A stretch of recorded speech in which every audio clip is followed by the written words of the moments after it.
Hey, it's me, Rachel Lynette. I don't usually pop up in my own group, but I'm doing it today. So if you are on my email list, which you can do by going to Minds in Bloom. Actually, Minds in Bloom seems to be down at the moment, so don't go there, which is actually what inspired this. I was making my newsletter, Rachel Recommends, to send out. I usually do it on Thursdays, but I was going to do it now, and I ran into some technical difficulties. In Rachel Recommends, if you get that, you would know that I do a little section called Teacher Self-Care. And what I thought I would try doing today is taking that section, which will still come out in Rachel Recommends if you like it in that format, but just talking a little bit about what I talk about there, here in a live video, and seeing how that goes. I have no idea how it's going to go. And I thought I would do it now because, well, it's a first time at this, and maybe not many people are watching because you're all doing, you're all on break, doing break things. So we are what? Today is Monday and tomorrow is New Year's Eve. So we're about to start a new decade and a new year. And so you might be making New Year's resolutions, and that's what I'm going to talk about. I'm going to talk about the New Year's resolutions that we're always tempted to make, which are huge, right? Ginormous things, because you can picture your life in a few short months being so different. If you just went keto and lost 30 pounds, or if you just decided to Marie Kondo your entire classroom or your entire house, and then you'd walk in and it would be peaceful and everything would bring you joy. Or if you could wake up an hour early and meditate and journal and maybe do some yoga. Or maybe you've decided that it would be so much better if you just wouldn't take work home, or whatever your thing is. Well, the sad truth about resolutions that you might know from your own experience is that most of them fail. In fact, the sad statistic is 92%.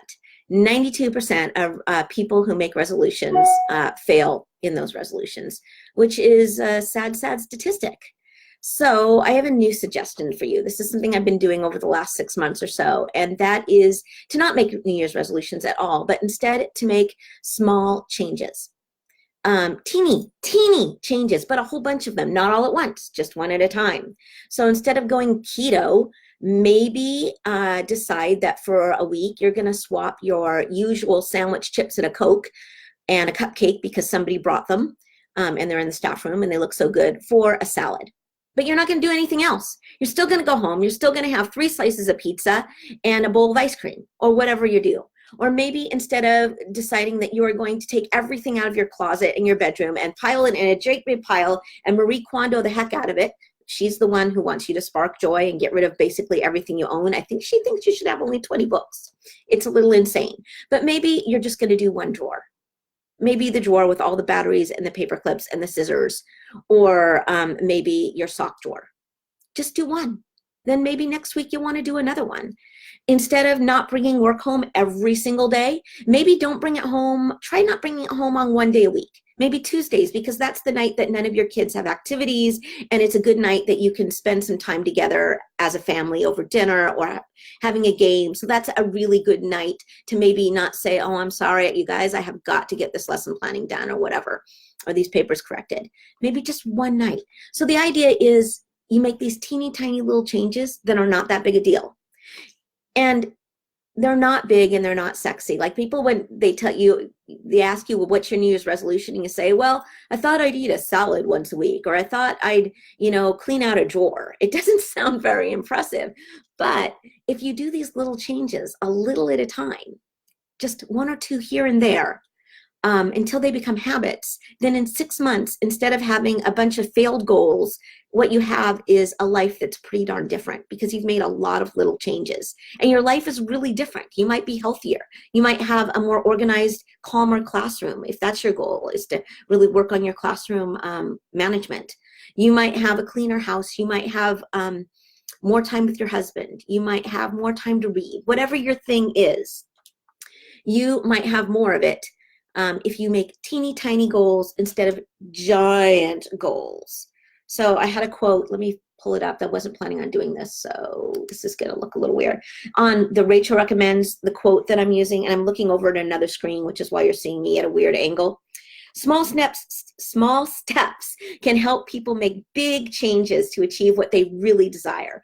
That wish isn't gonna go anywhere unless you do something about it. every day, just do one thing.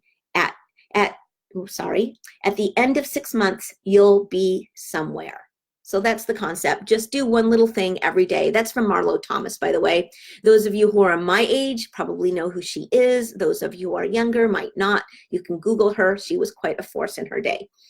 Anyway, thank you if you tuned in or if you're about to tune in on the replay. I really, really appreciate it. You can find me at mindsinbloom.com. Usually it might not work right now. It seems to be a little off.